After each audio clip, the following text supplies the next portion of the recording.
Santa Casa e você. Apoio Pasteur, Medicina Diagnóstica, Hospital de Olhos Grotoni, referência em tecnologia. APO, Assistência Personalizada Odontológica. Plano de Saúde Santa Casa, o melhor atendimento em plano de saúde. E Unimes, há 5 décadas investindo em educação. Pasteur, Medicina Diagnóstica, o primeiro e mais tradicional laboratório da cidade de Santos. O Pasteur Medicina Diagnóstica possui uma unidade de imagem que oferece exames de ressonância magnética, tomografia computadorizada e o primeiro PET-CT da Baixada Santista. Disponibilizamos serviços de coleta móvel, medicina ocupacional e um serviço exclusivo de drive-thru coleta, distribuídas em Santos, São Vicente, Praia Grande, Cubatão e Guarujá. Pasteur, mais completo ainda.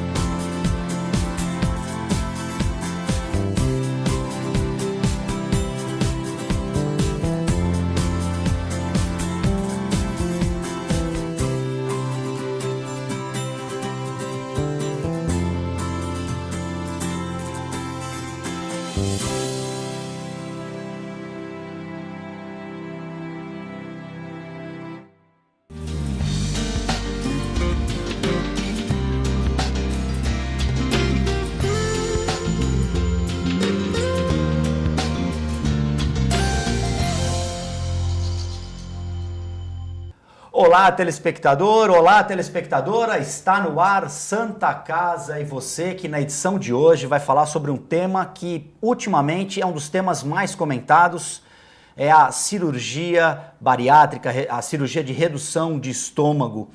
Hoje a gente vai conversar com 2 cirurgiões especialistas na matéria que vão explicar pra gente quem tem indicação para fazer a cirurgia, quais os hábitos alimentares que essas pessoas devem mudar para manter a qualidade de vida após a cirurgia. Esses e outros assuntos eu vou discutir hoje com os doutores Michel Bastiuli e doutora Fabiola Borges. Boa noite, doutores. Hoje um programa especial, temos 2 convidados, porque o tema precisa de 2 especialistas. Boa noite, doutores. Obrigado pela presença. Muito obrigado pelo convite. É uma honra estar aqui com vocês. Obrigada, agradecemos o convite, estamos à disposição.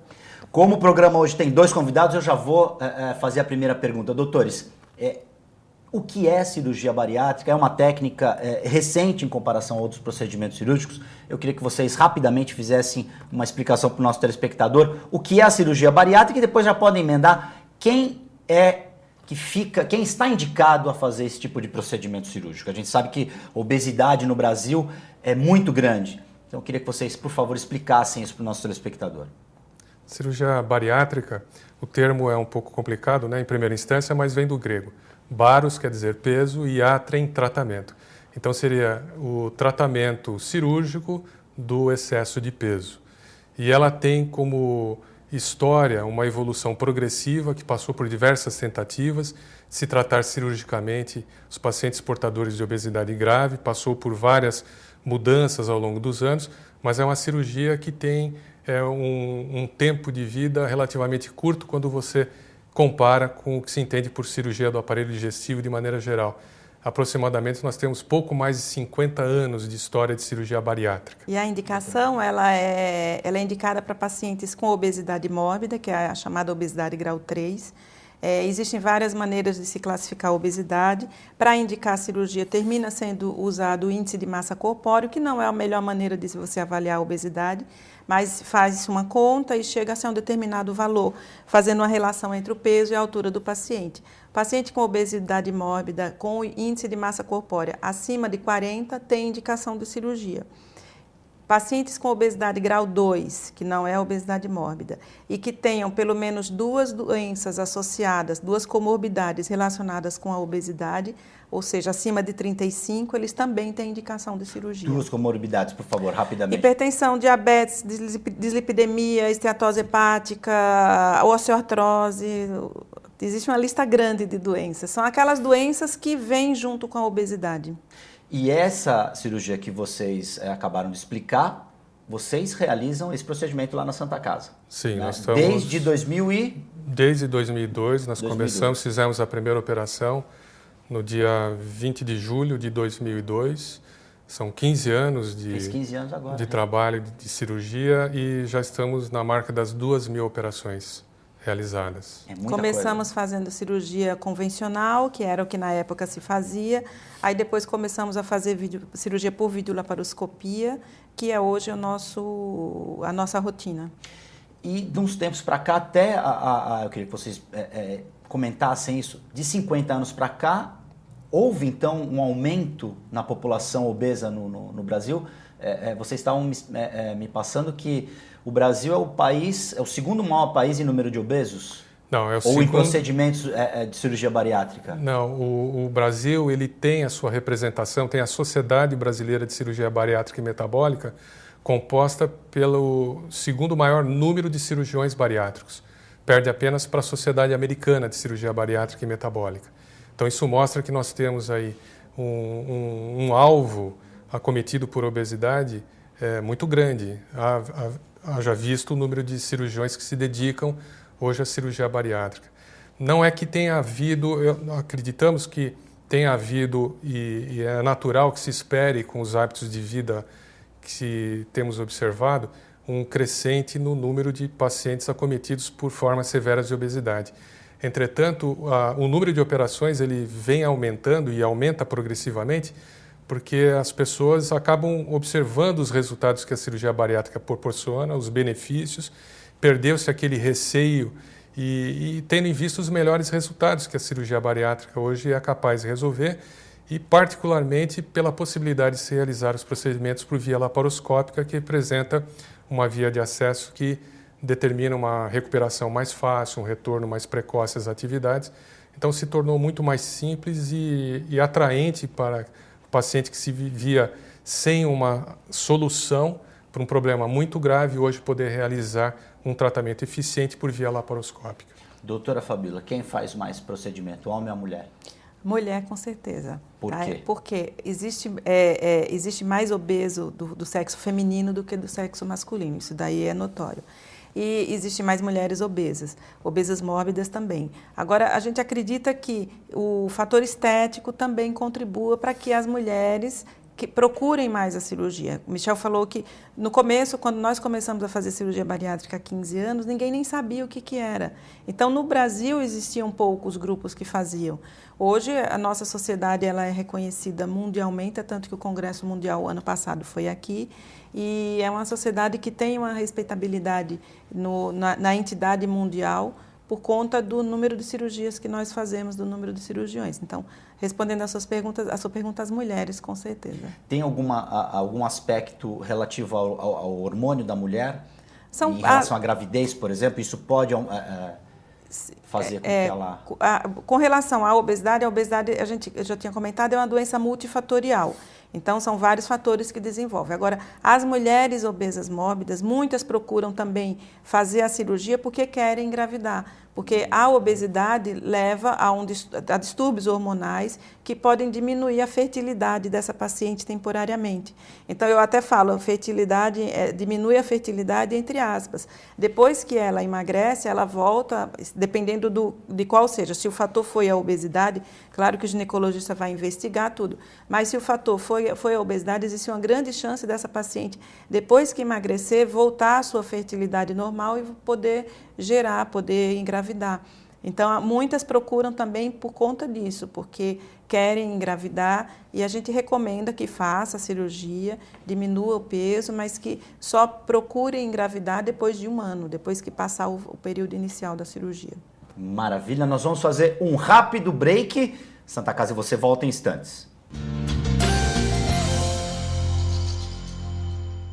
Pasteur Medicina Diagnóstica, o primeiro e mais tradicional laboratório da cidade de Santos. O Pasteur Medicina Diagnóstica possui uma unidade de imagem que oferece exames de ressonância magnética, tomografia computadorizada e o primeiro PET-CT da Baixada Santista.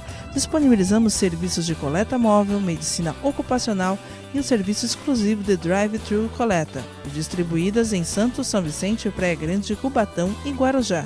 Pasteur, mais completo ainda.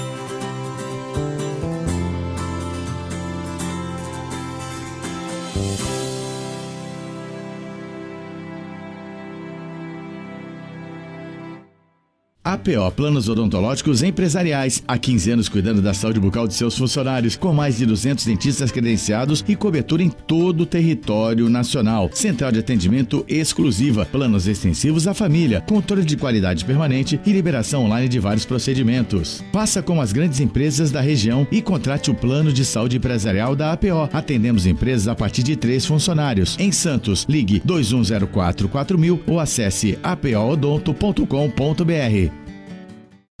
Com o objetivo de atender cada vez melhor, o Plano de Saúde Santa Casa oferece a você e a sua família uma ampla rede de atendimento em Santos, São Vicente, Praia Grande, Cubatão e Guarujá. Além de contar com a melhor equipe médica e multiprofissional do litoral paulista. Plano de Saúde Santa Casa de Santos. O melhor atendimento em plano de saúde. 3226-6200. Como é bom ter história para contar, fazer acontecer com os amigos, surpreender a si mesmo. Mirar referências e até mesmo virar uma delas. Sentir orgulho dos feitos e ter a certeza de que tudo valeu a pena. O melhor de contar história é bater no peito para dizer que faz parte dela, para no futuro escrever a própria história. Unimes, há 5 décadas investindo em educação. Se você quer algo diferente e está por dentro de tudo que acontece em sua cidade, mande dicas, sugestões de pauta pela nossa fanpage facebook.com/tvcom.santos. Interaja com a programação da sua TV Com. TV Com, interagindo com você.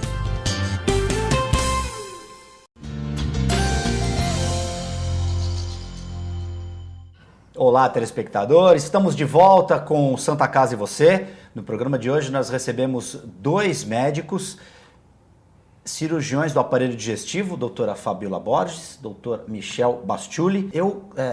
Temos um tempo exíguo aqui, mas eu queria conversar com vocês a importância do pós-operatório. O paciente foi lá, fez o procedimento, ele se enquadrou em algum dos requisitos ou de todos os requisitos, passou pelo procedimento. O pós-operatório é importante, a importância da família nesse suporte desse paciente, principalmente na questão da dieta, da reeducação alimentar. O pós-operatório ele tem que ser acompanhado pelo cirurgião, por um lado, mas por outro lado, por uma equipe multidisciplinar que envolve o acompanhamento nutricional e o suporte psicológico, que já se iniciaram antes da intervenção. Do ponto de vista cirúrgico, nós acompanhamos dentro de um protocolo. Durante a primeira semana, obviamente, quando nós revemos o paciente depois de 7 dias, depois com 30 dias, 3 meses, 6 meses, 9 meses, 1 ano, onde acompanhamos a evolução de redução de peso progressiva e obtemos os resultados dos exames que nos interessa o controle metabólico do paciente e surpreender, eventualmente, alguma necessidade específica de algum elemento que precisasse ser complementado.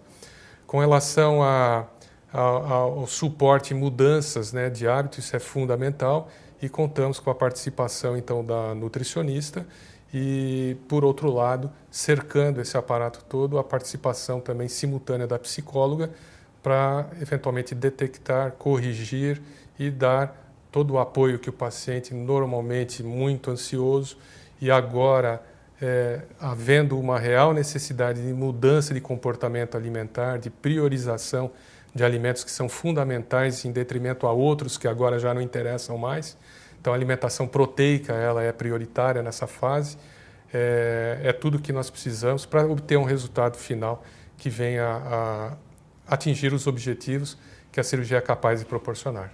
Depois de preenchidos todos esses requisitos, refrigerante em excesso, ou não pode tomar refrigerante, por exemplo? A gente sabe que o refrigerante é uma grande fonte de caloria. Sim. A gente procura falar para o paciente, no pós-operatório imediato, no primeiro mês, eles ficam com a dieta líquida, inicialmente líquidos coados, depois batido no liquidificador. O primeiro mês ele segue bem à risca aquilo que foi orientado.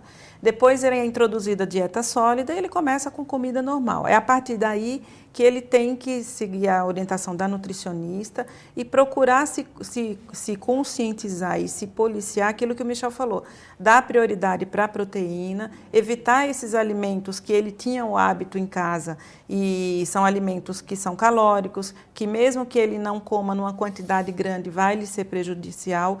E a gente sempre fala, eles têm que mudar o hábito. A cirurgia, ela faz o seu papel durante o período de 1 ano, 2 anos no máximo. Depois disso, o que ele perdeu pela cirurgia já perdeu e ela não vai continuar por anos a fio fazendo efeito. A partir daí, o paciente, eu falo, ele vai caminhar com as próprias pernas. Então, durante esse período da cirurgia, ele tem que ter criado um hábito mais saudável. Se ele voltar aos hábitos que ele tinha antes de refrigerante, de fast food, de tudo isso, ele vai voltar a engordar, porque a doença é uma doença multifatorial e um dos elementos são os hábitos, tanto o sedentarismo quanto a qualidade da alimentação, principalmente a qualidade da alimentação. E você estava comentando que no pós-operatório, nessa recuperação, o papel de um educador, de um professor de educação física Sim. e de um nutricionista para acompanhar, porque essa pessoa vai ter um prato diferente, ele vai ter que comer grãos, ele vai ter que comer verdura, É uma legumes, reeducação. vai reaprender de fato, vai nascer de novo em matéria de alimentação. E é engraçado é que a gente observa que tem algumas situações em que eles criam uma certa aversão a determinados alimentos que eles adoravam e começam a criar gosto por outros tipos de alimento. Esse é o paciente ideal, né? Então, é aquele que não vai buscar o doce, que não vai se auto-boicotar, porque quando ele fica comendo escondido, eu até pergunto, você está escondendo de quem? Porque eu não estou lá do seu lado, a sua nutricionista não está lá, então você está se auto-boicotando. Quando ele adquire essa consciência e ele adquire esse hábito tanto na atividade física também, quando ele começa, a atividade física inicialmente é dolorosa, é cansativa, tudo. Depois você começa a ter um prazer. Então é aí que entra o preparador físico para ajudar a encaminhar esse paciente para ele descobrir outros prazeres na vida, não só comer compulsivamente. Nessa questão do esporte, de repente uma modalidade com menos impacto no começo, uma natação, sim, por exemplo, sim. Porque muitos, acho que uma maioria, deve ter problemas de articulação, principalmente joelho, né? Para suportar Comprometimento articular é comum, né? Muito comum joelho, tornozelo, coluna, alguns até com hérnia de disco, que representam fatores que podem precipitar a cirurgia diante da obesidade grau 2. Então, o obeso grau 2 acometido por doença articular, por exemplo, ele é um candidato, ele passa a se qualificar para a cirurgia bariátrica. E depois que ele opera, o peso vai proporcionando uma carga menor de peso sobre a articulação comprometida. E é importante que a pessoa também não espere que a cirurgia vá trazer de volta ou recuperar uma articulação que já foi danificada. E ficou muito tempo sem fazer nenhum tipo de exercício. E assim, a recomendação geral, mesmo para aqueles que têm plena liberdade de movimento, enfim, não tem limitação, é conciliar a atividade aeróbica com a musculação. Que ao mesmo tempo que ele perde a gordura, ele incrementa a massa magra, ele incrementa o crescimento muscular. Que é o que vai dar sustentação. Exatamente, pros porque ossos. se ele perde massa muscular também, existe uma repercussão natural sobre as articulações que sustentam o peso. Então é importante que ele trabalhe a parte muscular também. Porque a nossa estrutura óssea, ela foi projetada, digamos assim, para suportar uma determinada carga de gordura, né? Da carne, do peso. A gente passando desse peso, os problemas que você relatou. Exatamente. Uma coisa que eu escutei hoje de uma colega que faz especialista em dor, ela estava comentando que os pacientes pós-cirurgia às vezes ficam com bastante dor na coluna. Alguns já tinham problemas e muitos vêm para poder operar, tem que operar a coluna, tem que operar o quadril, tem que operar o joelho, e aí vem para se fazer cirurgia. Mas ela disse que pega muito paciente com dor porque a coluna ela estava apoiada em gordura. Então, houve uma atrofia da musculatura e depois que o paciente opera, ele desestabiliza aquela coluna. Então, é importante fazer a atividade física para isso, para reforçar a musculatura que sustenta, que dá sustentação à coluna. A cabeça, a pessoa já nasce predisposta a ser obeso? Na verdade, a predisposição ela vem de uma herança genética, em parte, e dos hábitos de vida. Então, nós comentávamos que o paciente obeso, ele já vem de uma família onde hábitos que favorecem o desenvolvimento de obesidade já existiam no pai, na mãe. Que tipo de alimento a família traz para dentro de casa e oferece para a criança? Então, a criança que já cresce comendo bolacha, beliscando, adquirindo hábitos que invariavelmente vão levar ao longo de sua vida, do seu crescimento, a adquirir obesidade. E a gente vê a cada dia que passa mais crianças obesas, né? A senhora recebe, vocês estavam explicando que existe uma regulamentação que tem um limite para se começar a fazer o procedimento. Mas o que a gente vê de crianças bem acima do peso é muito assustador. Nós temos famílias operadas, né? Tanto eu quanto o Michel, quanto qualquer cirurgião que faz cirurgia bariátrica, tem famílias operadas. Da mesma família, 3, 4, 5, 6, 7 entes daquela mesma família operados. E é engraçado que tem alguns que falam, olha, eu trouxe meu filhinho já para preparar, porque eu falei, não é o caminho esse. O caminho é pegar o seu filhinho, que já existe uma predisposição, e já tratar e já evitar a cirurgia para evitar que ele chegue na situação em que vocês chegaram, de necessitar de uma cirurgia. Então, assim, hábitos familiares junto com a condição genética. E eu estava comentando que, às vezes, no pós-operatório, o paciente tá criando um hábito melhor e a família entra nessa onda e também começa a emagrecer porque começa a acompanhar o paciente operado. Porque não adianta o paciente com a dieta dele lá, toda balanceada, e todo mundo comendo pizza do lado. Pratos de lasanha, pizza, feijoada. No final, após a cirurgia, o tempo para, por exemplo, a engravidar, quanto tempo essa mulher tem que esperar para poder engravidar? Então, assim, a gente pede que pelo menos 1 ano, porque no primeiro ano é o período onde ela está perdendo peso, onde pode haver deficiências nutricionais, onde ela vai fazer a reposição de vitaminas, que é para a vida toda, mas onde pode haver uma deficiência maior. Então, nesse período, a gente recomenda que elas não engravidem, porque ela vai estar perdendo peso e gerando uma criança, não é o melhor momento. Mas depois de 1 ano, quando o peso estabilizar, as comorbidades diminuírem, os riscos intrínsecos à própria doença diminuírem, ela já está autorizada. Tem algumas pacientes que perguntaram, posso já engravidar? E teve outras que engravidaram até sem querer, numa fase inicial do pós-operatório. Isso leva a uma preocupação um pouco maior. Mas muitas perguntam se pode engravidar depois da cirurgia. Pode engravidar, mas a gente pede que evite no primeiro ano. Depois do primeiro ano. Dr. Michel, após o procedimento, não é raro a pele ter um excesso de pele. Esse excesso de pele ele é retirado aos poucos, ele é retirado de uma vez só e também tem um tempo para se retirar essa pele, não é imediatamente, né? Então, nós estamos falando da cirurgia plástica. Ela não é uma situação obrigatória e quem decide isso é o próprio paciente, de comum acordo com o cirurgião plástico, que eles podem, por iniciativa própria, procurar. O momento da indicação da cirurgia plástica é quando o paciente perdeu o que tinha que perder de peso com a cirurgia e se mantém estável em relação ao peso, de tal maneira que ele já exibe, né, indefinitivamente aquilo que ele precisa remover e o cirurgião plástico vai planejar isso da melhor forma possível. Nós não temos nenhuma interferência com relação ao número de procedimentos ou mesmo o que vai ser feito. Esse é um planejamento que compete exclusivamente ao binômio paciente e o seu cirurgião plástico. Infelizmente, Dr. Michel, doutora Fabiola, nosso tempo acabou. Queria agradecer demais a presença de vocês aqui no nosso programa. Já quero fazer um convite para vocês voltarem, porque a gente precisa agora esmiuçar os temas com crianças, com adolescentes, com adultos. Mas, desde já, muito obrigado e parabéns pelo trabalho feito lá na Santa Casa. Muito obrigado, pode contar conosco, estaremos aqui sempre que nos for solicitado. Nós trabalhamos na Santa Casa há bastante tempo, mais de 20, 25, quase 30 anos. Temos muito prazer em trabalhar lá, em fazer a cirurgia bariátrica lá, fazemos em outros hospitais também, mas é sempre um prazer estar contribuindo de alguma forma para a Santa Casa. Conte com a gente. Contribuíram muito com esse programa, tenho certeza. Muito obrigado a você, telespectador. Santa Casa e você fica por aqui, nós voltamos na próxima edição.